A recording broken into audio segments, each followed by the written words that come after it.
My name is Sherry, and the events I'm about to narrate may sound like a plot from a drama, but they are all part of my true past, a past I'd rather forget. It all began as I approached my late 20s, surrounded by friends entering into marriages. A growing sense of loneliness overcame me, as if I was being left behind in life's race. Eager to escape this feeling, I found myself in a rush to get married, perhaps leading me to be somewhat blinded by love. I was open to anyone who expressed interest in me, driven by a mindset that sought companionship. During this time, I turned to a friend at work and asked them to introduce me to someone nice if they knew anyone. Surprisingly, they did introduce me to someone, a lawyer. It was a profession that carried an air of envy, and I was attracted to the idea that being in a relationship with this person would bring a sense of superiority. Excitedly, I requested my friend to make the introduction, and that's how I first met Chris. Nice to meet you. I'm Sherry, I said. Nice to meet you. I'm Chris, he replied. Chris left an initial impression of being kind, earnest, and gentle, a man exactly matching the type I would want as a boyfriend. As a lawyer, he embodied a level of professionalism that intrigued me. As we conversed, Chris revealed, "As you may know, I'm a lawyer. I'm just an ordinary office worker," I confessed, feeling a bit nervous talking to a lawyer. "Don't worry. I don't make difficult arguments in my private life. In fact, I'm often scolded for being too frivolous," Chris reassured me. "That's unexpected." "I get that a lot," I admitted. "As you might have heard from our friend, I only finished middle school." "I don't think I'm in a position to be talking to a lawyer," I confessed. "Not at all. Your educational background doesn't matter. Please see me as just another person, Sherry," Chris responded. "Thank you. Yes, I couldn't go to high school due to family circumstances. At the time, I didn't think much of it. But once I started working and witnessed the gazes when people looked at the middle school graduate section on my resume, I trailed off, reflecting on the judgments I faced. I soon realized that the world wasn't as forgiving as Chris, who seemed unaffected by societal judgments. I genuinely felt happy around him. Chris was easy to talk to, engaging in a wide range of topics that made our conversations enjoyable. The atmosphere between us was comfortable, and as the night grew late, Chris suggested paying for my taxi home. "It's getting late. Will you be taking a taxi home?" he asked. "Yes, that's the plan," I replied. "Then please let me pay for the taxi," Chris insisted. "You shouldn't. We just met today," I hesitated. "That's exactly why. Could you please meet me again? Considerate thanks for paying for the taxi." "Will you go on another date with me?" Chris asked, his words reminiscent of a dramatic scene that made my heart flutter. Mistakenly, I interpreted this thrill as the beginning of love. From that point on, we began meeting frequently, with Chris often taking the initiative to ask me out. I selfishly assumed that he must have liked me. Chris's thoughtful gestures continued, such as surprising me with a gift. "Here, would you like to have this?" he offered. "What is it?" I asked. "Open it." "I bought it thinking it would suit you," Chris said. "Wow, this is a necklace from a popular brand," I exclaimed. "Yes. When I asked the store clerk for a recommendation, they suggested this." "I hope you like it," Chris smiled. "I'm so happy. Thank you." I expressed my gratitude. We seemed like an ideal couple, inviolable to anyone. A kind lawyer who covered all our expenses and showered me with gifts. Half a year into our relationship, Chris proposed, and I immediately said yes. Looking back, I now realize that marrying after just half a year of dating was perhaps too soon. We were caught up in the positive aspects of each other and failed to see potential challenges. Despite its premature nature, everyone around us congratulated us, and we became newlyweds. Soon after, the honeymoon phase ended abruptly as I discovered that the marriage might have been a mistake. Chris started coming home late, and our time together dwindled. "Are you coming home late again today?" I inquired. "Yeah, there's a company celebration," Chris replied. "Don't worry about dinner," he added. "But we're newlyweds. I wish we could spend a little more time together." I expressed my disappointment. What's that about? Who do you think I'm working so hard for? Chris retorted. Well, since you became part-time after getting married, our household income dropped. It's obvious that I have to work, right? I really appreciate it. Then don't complain. Just stay quiet and follow what I say, okay? Chris instructed. Okay, I understand. I replied obediently. After getting married, I decided to quit my job and took up part-time work at a supermarket near our new home. With my husband being a lawyer and having a high income, we didn't face financial struggles. The people at my new workplace were friendly and easy to talk to. Despite having more time for myself, I felt a void in my heart every day, filled with loneliness. Even though Chris, my husband, was someone I could easily talk to about anything, I hesitated to open up about my feelings, fearing he wouldn't understand. At some point, I began feeling the need to be overly careful around Chris. It became more apparent after we got married and officially became husband and wife. Chris's personality underwent a complete change, prompting me to wonder if this was his true nature. Was he pretending all along, planning to reveal his true self only after making it difficult for me to leave by marrying me? As I contemplated these thoughts, a chill ran down my spine. I tried to dismiss these strange thoughts, convincing myself that Chris wouldn't do something like that. To prove my doubts wrong, I decided to communicate my feelings to him. Hey, Chris, do you want to go out for dinner sometime? There's a place I want to try, I suggested. Dinner? Come on, I've been going out for drinks with my boss every day. Let me relax on my day off, Chris responded. That might be true for you, Chris, but I'm just at home all the time. I just wish we could go out to eat sometimes. I expressed my desire. What are you saying? I should cater to your whims, Chris retorted. My whims? You don't have to say it like that. I just want to go out with you, Chris. That's not being whimsical, you know that. Is it annoying? Why would you say that? When we were dating, we went out to eat and visited many places, I pleaded. Well, when we were dating, I had to feed the fish, right? Haven't you heard? Men don't feed the fish they caught. That means I just wanted a wife who would follow me. That's all, Chris explained dismissively. How can you say that? What's your complaint? You have an easy job and no money troubles, right? I retorted. It's not about that. I wanted to build a happy home together, I confessed. Oh, I'm not interested in that, Chris said, waving his hands dismissively. I couldn't hold back my tears. I had been deceived by Chris all along. I felt betrayed, and thoughts of divorce immediately crossed my mind. It was soon after getting married, but I couldn't stand being with such a person.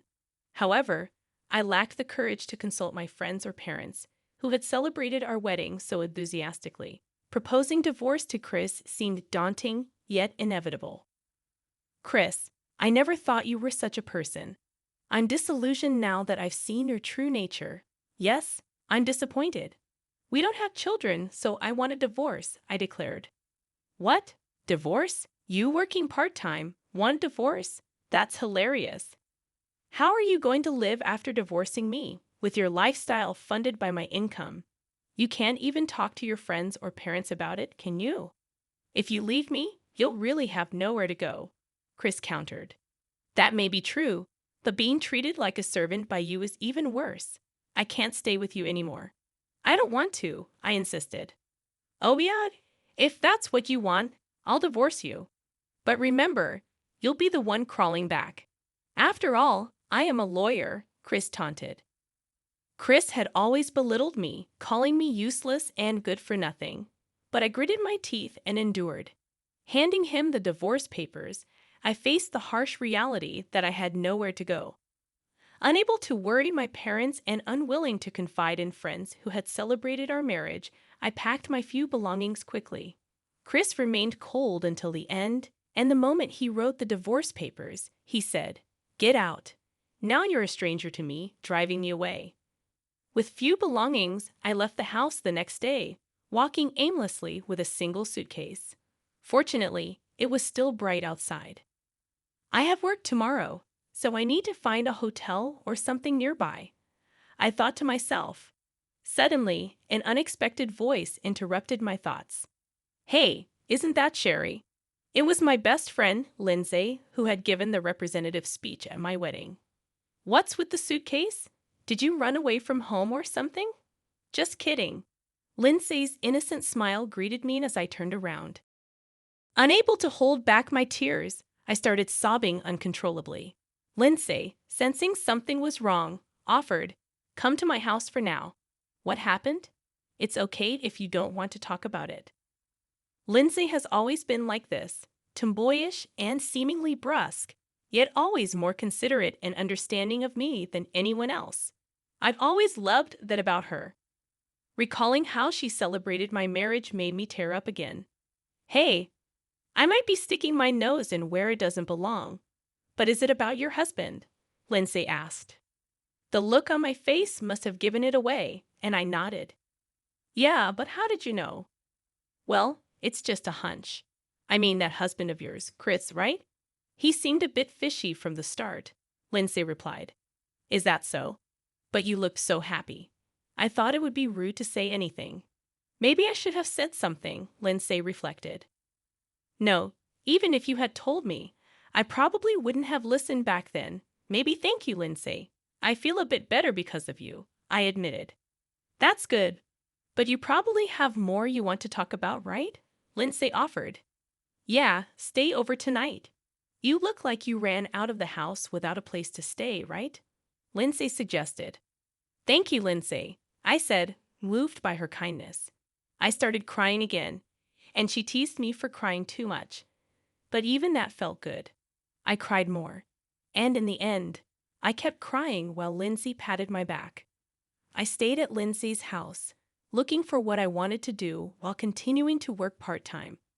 I tried to pay her rent from my meager salary, but she refused to take it until I earned a bit more.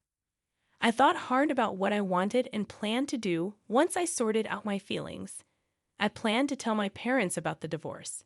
By the way, I asked Lindsay, didn't you have a boyfriend? Is it okay for me to stay here? Yeah, it's fine. We got divorced, Lindsay revealed. Wait, you were married? Why didn't you tell me? I would have brought a gift, I explained. It kind of just happened in the flow of things, so it wasn't really a celebratory mood, Lindsay explained. That's so, and as expected, I ended up getting divorced, I sighed. It was a relief that I hadn't mentioned my own experience when Lindsay, looking down, shared hers. I empathized with her situation. As we talked, Lindsay revealed that her divorce wasn't finalized yet, and her ex-husband wasn't agreeing easily. She was currently struggling to make it official. Does that mean you're in the middle of a legal battle or something? I inquired. He's demanding property division, claiming I wasted his life. It's terrible, Lindsay explained. It's mutual, isn't it? I suggested. That's what I say, but he's not convinced. So it's been dragging on, Lindsay sighed. Couldn't the lawyer resolve it quickly? I asked. I thought so too, but his lawyer is quite formidable. Every time it looks like they're going to lose, they quit. That's awful, Lindsay replied. Forget about my story. Just relax for now, okay? She added, knowing the complexities of her own situation. Understanding Lindsay's predicament, I started studying law in my spare time while working part-time. Initially, my motivation was to comprehend what Lindsay was going through. Surprisingly, I found that I didn't mind learning about law. The process of discovering new information became enjoyable, and I became engrossed in legal books. Little did I know that this newfound interest would greatly influence my life. Years passed, and I eventually quit my part-time job due to certain circumstances. Lindsay was still in divorce mediation with her ex-husband, but now our situations were vastly different. Today, Lindsay and I found ourselves in front of the courthouse. It was Lindsay's 5th divorce mediation session. We entered the courthouse in suits, and inside, the lawyer we had hired was already there. Nice to meet you. I'm Lindsay, she greeted. Pleasure to meet you. I'm here to take your case. My name is Chris, the lawyer introduced himself. Wait, there was Chris, my ex-husband. I wasn't surprised, but he seemed shocked to see me. Why are you here? He questioned. I'm Lindsay's friend. I came because I was worried. You, of all people, as a friend's companion, I replied. Hilarious.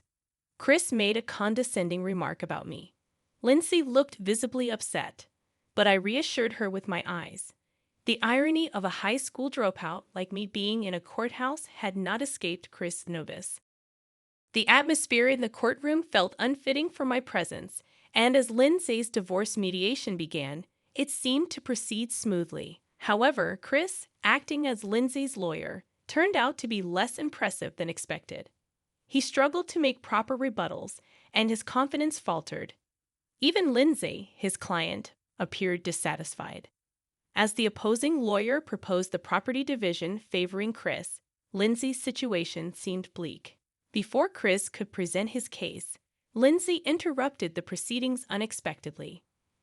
May I speak for a moment, Your Honor? Lindsay raised her hand abruptly. Wait, what are you saying?